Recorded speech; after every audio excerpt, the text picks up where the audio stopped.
Hello दोस्तों। आप चाहे मिडिल क्लास फैमिली से बिलोंग करते हैं, रिच से या पुअर से, मैटर नहीं करता, क्योंकि हम सभी एक लग्जूरियस लाइफ जीना चाहते हैं जिसे पूरा करने के लिए आपका फाइनेंशियल बेस यानी पैसे होना बहुत ज़रूरी है। पर सवाल ये है कि पैसा आए कहाँ से, क्योंकि जितनी आपकी अर्निंग्स हैं उतने तो एक्सपेंसेस हो जाते हैं, और अगर आप थोड़े बहुत सेव कर भी लेते हैं तो क्या वो इनफ है आपकी ड्रीम लाइफ के लिए। अगर आपको भी लगता है कि इनफ नहीं है तो ये वीडियो एंड तक ज़रूर देखिएगा। तो स्वागत है आपका हमारे YouTube चैनल एपिक नॉलेज पर। और आज हम रॉबर्ट कियोसाकी की लिखी गई book rich dad poor dad से समझेंगे कि ऐसे कौन से सीक्रेट हैं जो रिच पीपल अपनी लाइफ में अप्लाई करते हैं और पुअर या मिडिल क्लास वाले नहीं। एक पुअर माइंडसेट और रिच माइंडसेट में क्या डिफरेंस है, क्यों अमीर लोग और अमीर होते जाते हैं और मिडिल क्लास वाला हमेशा फाइनेंशियल प्रॉब्लम्स में लाइफ स्पेंड करते हैं। तो ये सब हम जानेंगे बुक की स्टोरी से और उसमें समझाए गए लेसन से। हो सकता है वीडियो थोड़ी सी लंबी हो, पर अगर आप इसे ध्यान से एंड तक सुनेंगे और समझेंगे तो आपका माइंडसेट जरूर इम्प्रूव होने वाला है। तो आइए शुरू करते हैं। तो दोस्तों, ऑथर यानी रॉबर्ट कहते हैं कि उनके दो फादर थे। एक उनके रियल फादर जिन्हें वो पुअर डैड कहते हैं, और दूसरे उनके रिच डैड जो कि बेसिकली उनके फ्रेंड माइक के फादर थे। बट क्योंकि उन्हीं के लेसन्स की वजह से ऑथर लाइफ में सक्सेसफुल हुए, तो उन्हें भी वो अपने फादर ही मानते थे। बट ऑथर के दोनों ही फादर्स की पैसों को लेकर अलग थिंकिंग थी। जैसे उनके पुअर डैड उन्हें एक्सपेंसिव चीज़ों को लेने से मना करते थे और कहते थे कि उन्हें इनके बारे में नहीं सोचना चाहिए क्योंकि वो ये चीज़ें अफोर्ड नहीं कर सकते। जबकि उनके रिच डैड का मानना था कि रॉबर्ट को कभी भी ऐसा नहीं सोचना चाहिए। वो कहते थे कि बार बार ऐसा सोचने से उनका दिमाग उस चीज़ के बारे में सोचना बंद कर देता है। इनफैक्ट हमें ये सोचना चाहिए कि हम उन एक्सपेंसिव चीज़ों को कैसे बाय कर सकते हैं। उनका मानना था कि जब हम ऐसा सोचने लगते हैं तो हमारा दिमाग अपने आप ही न्यू आइडियाज़ जनरेट करने लगता है उस चीज़ को बाय करने के लिए। तो स्टोरी शुरू होती है जब उनके रिच डैड रिच नहीं थे और पुअर डैड पुअर नहीं थे। एक दिन 9 साल के माइक और रॉबर्ट के डैड से पूछते हैं कि हमें बताइए कि रिच कैसे बनते हैं। उनके डैड पूछते हैं कि क्यों। वो दोनों कहते हैं कि उनके फ्रेंड जिमी ने उन्हें अपने साथ घूमने फिरने के लिए इनवाइट नहीं किया क्योंकि वो दोनों गरीब हैं। तो इस पर रॉबर्ट के डैड उन्हें कहते हैं कि अगर तुम सच में रिच बनना चाहते हो तो तुम्हें माइक के डैड से पूछना चाहिए। ये सुनकर माइक कहता है कि मेरे डैड से ही क्यों, क्योंकि हमारे पास ना तो अच्छी कार है और ना ही अच्छा घर। रॉबर्ट के डैड कहते हैं कि अच्छी कार या अच्छा घर होने का मतलब ये नहीं कि तुम गरीब हो। वो कहते हैं कि मेरा और माइक के डैड का बैंकर सेम है, और उनके बैंकर का मानना है कि माइक के डैड को पैसों की अच्छी नॉलेज है और आने वाले समय में वो बहुत अमीर बनेंगे। उनकी ये बात सुनकर दोनों माइक और रॉबर्ट अगले ही दिन माइक के घर उनके डैड से मिलने चले जाते हैं। तो माइक के डैड यानी रिच डैड उन दोनों की सारी बातें सुनते हैं और कहते हैं कि अगर तुम अमीर बनना चाहते हो तो तुम्हें मेरे लिए काम करना होगा, अगर नहीं तो फिर मैं नहीं सिखाऊंगा। तो दोनों सोचते हैं और काम करने के लिए एग्री हो जाते हैं। और इसी के साथ शुरुआत होती है सबसे पहले लेसन की, जो रॉबर्ट के रिच डैड उन्हें सिखाते हैं। Rich don't work for money, यानी पुअर और मिडिल क्लास पीपल पैसों के लिए काम करते हैं, जबकि रिच पीपल पैसों को अपने लिए काम पर लगाते हैं। जब रॉबर्ट और उनके फ्रेंड माइक अपने रिच डैड से कहते हैं कि उन्हें भी पैसे कमाना सीखना है, तो वो उन्हें अपने ही स्टोर में वीकेंड पर 3 घंटे काम करने को कहते हैं, जिसके वो उन्हें 10 सेंट्स पर आवर देते हैं। कुछ हफ्ते तक ऐसा ही चलता है कि रॉबर्ट और माइक दोनों ही काम करते रहते हैं और पैसे लेते रहते हैं। फिर एक दिन रॉबर्ट अपने फ्रेंड माइक से कहता है कि वो ये जॉब छोड़ रहे हैं। तो माइक कहता है कि मेरे फादर ने मुझे पहले ही कहा था कि थोड़े टाइम बाद अगर रॉबर्ट जॉब छोड़ने को कहेगा तो उसे मेरे पास ले आना। तो रॉबर्ट रिच डैड के पास जाते हैं और कहते हैं कि उन्हें ये जॉब नहीं करनी है, क्योंकि आपने तो कहा था कि आप हमें पैसा कमाना सिखाएंगे, ना तो आपने कुछ सिखाया और आप पैसे भी बहुत कम देते हैं। रिच डैड कहते हैं कि अब तुम बिल्कुल मेरे एम्प्लॉयज़ की तरह बात कर रहे हो। रिचर्ड कहते हैं कि मैं बहुत खुश हूँ कि तुमने सिर्फ 10 सेंट्स के लिए इतना काम करने पर गुस्सा आया और तुमने जॉब छोड़ने का डिसीजन लिया। अगर तुम ये ना करते तो मैं शायद तुम्हें कभी ना सिखा पाता कि पैसे कैसे कमाते हैं, क्योंकि सीखने के लिए एक बर्निंग डिज़ायर चाहिए होता है। अब रॉबर्ट थोड़े कंफ्यूज थे। रिचर्ड कहते हैं कि मैंने तुम्हें आज लाइफ को एक बहुत इंपॉर्टेंट एक्सपीरियंस दिया है। रिचर्ड का कहना है कि लाइफ सबसे बड़ी टीचर है, वो हमें हर वक्त सीखने के लिए पुश करती है और जो लोग इससे कुछ सीख जाते हैं वो लोग सक्सेसफुल हो जाते हैं, जबकि दूसरे हमेशा अपनी जॉब को या अपने बॉस को ब्लेम करते रहते हैं। कुछ लोग ज़्यादा सैलरी के लिए जॉब चेंज करते रहते हैं बट फिर भी उनकी प्रॉब्लम्स सॉल्व नहीं होती, क्योंकि असल में उन्हें दूसरों को ब्लेम करने की बजाय खुद में चेंज करना होता है, जो कि वो नहीं करते। रिस्टेट कहते हैं कि मोस्टली लोगों की ज़िंदगी दो इमोशंस के द्वारा कंट्रोल हो रही है, पहला फियर और दूसरा डिज़ायर। पहले हमें पैसों के बिना जीने का डर कंट्रोल करता है कि कहीं हमारे पास पैसे नहीं हुए तो हम क्या करेंगे, कहाँ जाएंगे, और फिर हम बिना कुछ सोचे समझे जॉब ढूंढने लगते हैं और करने लगते हैं। और जैसे ही हम पैसे कमाने लगते हैं उसके बाद हमारे डिज़ायर्स हमें कंट्रोल करते हैं, जैसे कि अब हम क्या चीज़ खरीद सकते हैं इन पैसों से, या फिर कौन से डिज़ायर्स पूरे कर सकते हैं। और बस फिर हम लोग यहीं फंस कर रह जाते हैं। सुबह उठो, काम पर जाओ, कमाओ, खर्च करो, फिर उठो, कमाओ और खर्च करो। इसे ही रिच डैड रैट रेस कहते हैं। हमें अंदर से पता भी होता है कि ये इनफ मनी नहीं है, हम सोचते भी हैं, बट फिर भी हम कोई एक्शन नहीं लेते। और जैसे ही हमारी सैलरी बढ़ती है हमारे डिज़ायर्स और भी बढ़ जाते हैं और फिर हम अपने आप से कभी भी नहीं पूछते कि क्या कोई दूसरा रास्ता भी है। बस इसी रैट रेस में हम सारी ज़िंदगी फंस कर रह जाते हैं। रिस्टेट कहते हैं कि वो सबसे पहले रॉबर्ट और माइक को यही सिखाना चाहते थे कि रैट रेस एक ट्रैप है और इसमें हमें नहीं फंसना है। तो रॉबर्ट पूछते हैं कि फिर इसका सोल्यूशन क्या है, हम रैट रेस को कैसे अवॉइड कर सकते हैं। रिस्टेट कहते हैं कि ये तुम्हें काम करके ही पता लगेगा। तो रॉबर्ट एंड माइक कहते हैं कि हम इतने कम पैसों में इतना हार्डवर्क करके थक चुके हैं। रिचर्ड कहते हैं कि तुम्हें इतने कम पैसों में काम करके कैसा लगा। मुझे पता है कि कैसा लग रहा होगा, बस उसे अपने माइंड में रखो। वो कहते हैं कि उनके एम्प्लॉयज़ को भी ऐसा ही लगता है जैसे तुम्हें लग रहा है, बट उनका पैसा ना होने का फियर या फिर मंथली बिल्स पे करने का फियर उन्हें अपने बारे में सोचने नहीं देता और इसीलिए वो दिमाग से सोचने की बजाय इमोशनली रिएक्ट करते हैं। तो रॉबर्ट कहते हैं कि अगर एक आम आदमी ऐसा नहीं सोचेगा तो वो अपने बिल्स कहाँ से पे करेगा, और आप भी यही सोच रहे होंगे। फिर रिच डैड कहते हैं कि मनी ना होने का फियर जब होता है तो लोग सीधा जॉब की तरफ भागते हैं, जबकि कोई भी ये नहीं सोचता कि क्या ये हमारे फ्यूचर के लिए सही है, क्या और कोई तरीका नहीं है जिससे हम पैसे कमा सकते हैं। वो कहते हैं कि जॉब एक शॉर्ट टर्म सोल्यूशन है लॉन्ग टर्म प्रॉब्लम के लिए। तो दोनों रिच डैड से पूछते हैं कि फिर आप क्या रिकमेंड करते हैं कि हमें क्या करना चाहिए। रिच डैड कहते हैं कि अकेले पैसों का डिज़ायर होने से पैसे नहीं आते, पैसों का डिज़ायर तो हम सब में है। पहले आपको ये समझना ज़रूरी है कि पैसे काम कैसे करते हैं, या फिर पैसों को अपने लिए काम पर कैसे लगाना है, और ये सब कुछ तुम्हें खुद सोचना पड़ेगा। तो फिर से तुम दोनों काम पर लग जाओ और इस बार 10 सेंट्स भी नहीं मिलेंगे, यानी फ्री में काम पड़ना पड़ेगा। और इस बार अपना दिमाग का यूज़ करना, क्या पता तुम्हें आंसर मिल जाए। फिर कुछ दिन वो फ्री में उसी स्टोर में काम करते हैं और एक दिन रोबोट देखते हैं कि स्टोर की मैनेजर कुछ पुरानी कॉमिक्स को फाड़ कर फेंक रही है। तो रोबोट और माइक उनसे पूछते हैं कि आप इन्हें फेंक क्यों रही हैं। वो कहते हैं कि जब ये कॉमिक्स पुरानी हो जाती है तो मैं इनका पहला पेज फाड़ कर डिस्ट्रीब्यूटर को दे देती हूँ और बदले में न्यू कॉमिक्स ले लेती हूँ। इतने में डिस्ट्रीब्यूटर उनके स्टोर पर आ जाते हैं। तो रोबोट उनसे कहते हैं कि क्या हम इन पुरानी कॉमिक्स को यूज़ कर सकते हैं। तो डिस्ट्रीब्यूटर कहते हैं कि तुम दोनों इसी स्टोर में काम करते हो, इसलिए मैं तुम्हें ये पुरानी कॉमिक्स यूज़ करने के लिए दे देता हूँ, पर ध्यान रहे इसे रीसेल नहीं करना है। तो इस पर दोनों एग्री हो जाते हैं। अब उस वक्त बच्चों को कॉमिक्स पढ़ने का बहुत शौक था और एक कॉमिक अराउंड 20 सेंट्स की आती थी।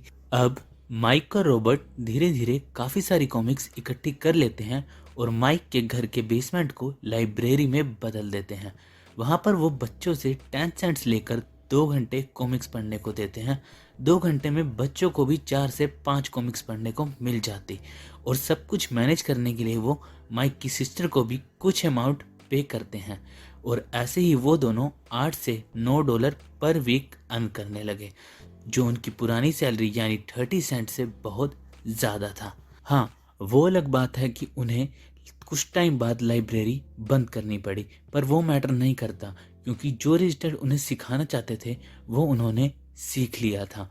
उन्होंने सैलरी का लालच ना करके अपना दिमाग लगाया और बिना खुद काम किए लाइब्रेरी से पैसे अर्न किए। तो अब आपने भी इस लेसन से बहुत कुछ सीख लिया होगा। जैसे फिर भी मैं आपको बता देता हूँ, सबसे पहले तो आपको अपने डिज़ायर्स को कंट्रोल करके रैट रेस को अवॉइड करना है, और दूसरा अपने दिमाग को ओपन रखना है और ऐसी अपॉर्चुनिटीज़ देखनी है जिसमें पैसे आपके लिए काम करें, ना कि आप पैसों के लिए।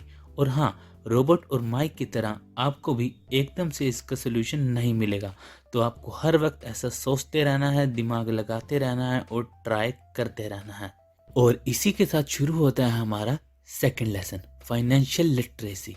रॉबर्ट के रिच डैड उन्हें बताते हैं कि 1923 में शिकागो में रिचेस्ट बिजनेसमैन के ग्रुप की मीटिंग हुई, जिसके 25 साल बाद इन रिचेस्ट लोगों में से 9 बंदे जब मरे तो उनके पास एक भी पैसा नहीं था। ऐसा क्यों? रिच डैड कहते हैं कि आपके पास पैसे होने से पहले फाइनेंशियल एजुकेशन होना भी बहुत ज़रूरी है, तभी आप अपने पैसों को सही से संभाल सकेंगे और उन्हें ग्रो कर पाएंगे। ये मैटर नहीं करता कि आप कितने पैसे कमाते हैं, पर यह मैटर करता है कि आप कितने पैसे अपने पास बचाते हैं और उन्हें सही से यूज़ करते हैं। आपने भी सुना होगा कि किसी की लॉटरी लगी और बहुत अमीर हो गया और फिर कुछ साल बाद फिर से वहीं पहुंच गया जहां से शुरू किया था। पर ऐसा होता क्यों है? इसका कारण है फाइनेंशियल नॉलेज ना होना, लैक ऑफ फाइनेंशियल नॉलेज। अगर आपको अमीर बनना है तो आपको फाइनेंशियली स्मार्ट होना पड़ेगा। जैसे किसी भी बड़े घर को बनाने से पहले उसकी नींव का मजबूत होना जरूरी है, वैसे ही आपके अमीर बनने के सफ़र में आपकी अकाउंटिंग की नॉलेज आपकी नींव का काम करती है। एक दिन रॉबर्ट ने जब रिच डैड से अमीर बनने का सीक्रेट पूछा तो उन्होंने कहा कि सबसे पहले तुम्हें पता होना चाहिए कि एक एसेट और लायबिलिटी में क्या डिफरेंस होता है, जो कि बहुत से लोगों को नहीं पता होता। और ये सेकंड लेसन का बहुत इम्पोर्टेंट पॉइंट है, तो इसे ध्यान से सुनिएगा। अमीर लोग एसेट्स में इन्वेस्ट करते हैं, जबकि गरीब लायबिलिटीज इंक्रीज करते हैं। अब एसेट्स होते क्या हैं? रिच डैड उन्हें बताते हैं कि एक एसेट वो होता है जिस पर पैसे लगाने के बाद आपको पैसे आते हैं। एग्जाम्पल के तौर पर, जैसे आपने कोई घर खरीदा और उसे रेंट पर दे दिया, अब आपको वहाँ से हर मंथ इनकम आनी शुरू हो जाएगी। जबकि लायबिलिटी वो होती है जो आपके पैसे लेती है। जैसे आपने कोई घर खरीदा तो, पर उसे रेंट पर ना देकर पर्सनली यूज़ किया। अब अर्निंग की बजाय आपको उस घर का electricity bill, water bill and maintenance charges भी देना होगा, तो ये हो गई लायबिलिटी। और इसी डिफरेंस की वजह से रिच लोग और रिच हो जाते हैं और पुअर सारी ज़िंदगी ऐसे मेहनत ही करते रह जाते हैं। रिच डैड रॉबर्ट और माइक को ये सब समझाने के लिए एक छोटा सा टेबल बनाते हैं, जो मैं भी आपको बनाकर समझाऊंगा और बताऊंगा कि तरह तरह के लोगों का कैश फ्लो कैसे होता है। देखिए, पुअर अपनी सारी अर्निंग एक्सपेंसेस में लगा देते हैं, वहीं मिडिल क्लास वाले अपनी अर्निंग्स एक्सपेंसेस एंड लग्जरीज में लगा देते हैं, जबकि अमीर लोग अपनी इनकम को पहले एसेट में लगाते हैं और फिर जो बचता है उसे अपने एक्सपेंसिव में लगाते हैं। और जब उनके एसेट उन्हें इनकम जनरेट करके देने लगते हैं तो उनसे वो अपनी लग्जरीज पूरी करते हैं। चलो समझते हैं एक एग्जाम्पल से। मान लीजिए एक यंग मैरिड कपल है और रेंट पर रह रहे हैं और दोनों ही अच्छी जॉब्स करते हैं। अब दोनों रियलाइज करते हैं कि हम दोनों अच्छी मनी सेव कर रहे हैं, तो फिर इंक्रीमेंट होता है और दोनों अपना घर लेने की सोचते हैं और लोन पर ले भी लेते हैं। अब हमें लगता है कि चलो अपना घर बन गया और हम स्टेटस में एक लेवल ऊपर आ गए, पर अब जो इंक्रीमेंट हुआ वो चला गया लोन की इंस्टॉलमेंट्स में। अब घर नया है तो मोस्टली लोग चीज़ें भी नहीं लेते हैं, जैसे फर्नीचर या इलेक्ट्रॉनिक अप्लायंसेस, और उनके एक्सपेंसेस इंक्रीज होते जाते हैं, जबकि एसेट्स वहीं के वहीं यानी ज़ीरो। फिर फैमिली प्लानिंग हुई, बेबी भी हो गया और उसके अलग से एक्सपेंस हो गए, और ऐसे ही वो कपल रैट रेस में फंसकर रह जाते हैं और जितने भी कमाई बढ़ जाए अपने एक्सपेंसेस उतने ही बढ़ा लेते हैं। इसलिए आपको समझना ज़रूरी है कि पहले आपको रिच पीपल की तरह अपना एसेट कॉलम बिल्ड करना है, ना कि लायबिलिटीज़। और जब आपका एसेट कॉलम आपको आपकी सैलरी के जितना इनकम जनरेट करके देने लगेगा, तब आप फाइनेंशियल इंडिपेंडेंट हो जाएंगे और फिर आप अपनी लग्जरीज या दूसरे डिज़ायर्स पूरे कर सकते हैं। फाइनेंशियल इंडिपेंडेंट होने का दूसरा बेनिफिट ये भी है कि अगर आपकी कभी जॉब चली भी जाए तो भी आपके एसेट्स आपको इतनी इनकम जनरेट करके देने लगते हैं कि जिससे आपके बेसिक एक्सपेंसेस आराम से निकल जाते हैं। तो इस लेसन में हमने सीखा कि सबसे पहले आपको फाइनेंशियली एजुकेटेड होना बहुत ज़रूरी है। दूसरा, आपको पहले एसेट कॉलम बिल्ड करना है और बाद में अपने एक्सपेंसेस करने हैं। याद रहे, पुअर पीपल के पास सिर्फ एक्सपेंसेस होते हैं, रिच पीपल के पास एसेट्स होते हैं और मिडिल क्लास पीपल के पास लायबिलिटीज़ होती हैं जिसे वो एसेट समझते हैं। और आपको यही डिफरेंस समझना है और अपना सारा फोकस अपने एसेट्स क्रिएट करने पर लगाना है, ना कि लायबिलिटीज़। तो अब आता है हमारा तीसरा लेसन शुरू करने से पहले आपको बता दूं कि अगर आपको अभी तक ये वीडियो अच्छी लगी है तो वीडियो को लाइक और चैनल को सब्सक्राइब जरूर करिएगा। और हमारे तीसरे लेसन का नाम है माइंड योर ओन बिजनेस। अब ये कैसे करना है, चलो समझते हैं एक एग्जाम्पल से। एक दिन मैकडोनल्ड के फाउंडर रे क्रॉक को एक यूनिवर्सिटी में स्पीच के लिए इनवाइट किया जाता है। अपनी स्पीच ख़त्म करने के बाद वो स्टूडेंट से पूछते हैं कि आप बताइए मैं कौन से बिजनेस में हूँ, और सभी हंसने लगते हैं क्योंकि उन्हें लगता है कि रे मजाक कर रहे हैं। वो फिर से उनसे पूछते हैं कि बताइए मेरा क्या बिजनेस है। फिर उनमें से एक स्टूडेंट कहता है कि दुनिया में भला कौन नहीं जानता कि आप बर्गर्स का बिजनेस करते हैं। रे कहते हैं कि मुझे पता था आप सब यही कहेंगे, पर मेरा मेन बिजनेस बर्गर का नहीं, रियल एस्टेट का है। ये सच है कि मैकडोनल्ड का प्राइमरी बिजनेस बर्गर्स की फ्रेंचाइजी सेल करने का था, पर रे ने हमेशा अपनी फ्रेंचाइजी की लोकेशन को भी माइंड में रखा और सारी की सारी लोकेशंस खुद ही बाय की, जिससे आज मैकडोनल्ड के पास वर्ल्ड में सबसे ज़्यादा और एक्सपेंसिव रियल एस्टेट की ओनरशिप है। और रिच डैड कहते हैं कि यही है अमीर लोगों का तीसरा सीक्रेट। एक रिच माइंडसेट वाला इंसान अपने गोल्स या फिर कहें अपने बिजनेस पर हमेशा फोकस रहता है। रिच डैड रॉबर्ट और माइक को इस लेसन के थ्रू समझाते हैं कि हमें भी मैकडी के फाउंडर रे की तरह हमेशा अपने एंड गोल्स को ध्यान में रखना है, फिर चाहे हम टेम्परेली कहीं और जॉब ही क्यों ना कर रहे हैं। समटाइम्स हम कुछ ऐसा सीख रहे होते हैं या फिर कहीं जॉब कर रहे होते हैं तो हम भूल जाते हैं कि हमें अपने आप को सक्सेसफुल बनाना है, बजाय कि किसी और की कंपनी में काम करके उन्हें बनाना है। ध्यान रहे, आपके गोल्स आपके एसेट कॉलम को बढ़ाने से अचीव होंगे, ना कि सिर्फ इनकम बढ़ने से या ओवर टाइम करने से। रिच डैड कहते हैं कि ओवर टाइम और इंक्रीमेंट जैसी चीज़ें कुछ सिचुएशंस में सही हैं, बट स्टिल इनका तब तक कोई फ़ायदा नहीं है जब तक आप इस एक्स्ट्रा इनकम से अपने एसेट कॉलम को इंक्रीज नहीं कर रहे हैं। उल्टा उस इनकम को भी आप अपने एक्सपेंसिव में लगा रहे हैं, जैसे कार ले ली, एक्सपेंसिव मोबाइल ले लिया, पर एसेट्स नहीं। और फिर यही एसेट ना होने की वजह से ऐसे लोग सारी लाइफ जॉब पर डिपेंड हो जाते हैं। आप अपने एसेट कॉलम को बढ़ाने के लिए अपनी मनी को stocks, bonds, mutual funds, real estate, patents जैसी जगह पर इन्वेस्ट कर सकते हैं। इसके अलावा आप खुद दिमाग लगाकर भी एसेट्स जनरेट कर सकते हैं। रिच डैड कहते हैं कि आपको उन्हीं एसेट्स में इन्वेस्ट करना चाहिए जिसमें आपका इंटरेस्ट है, नहीं तो आप इसे अच्छे से नहीं रख पाएंगे।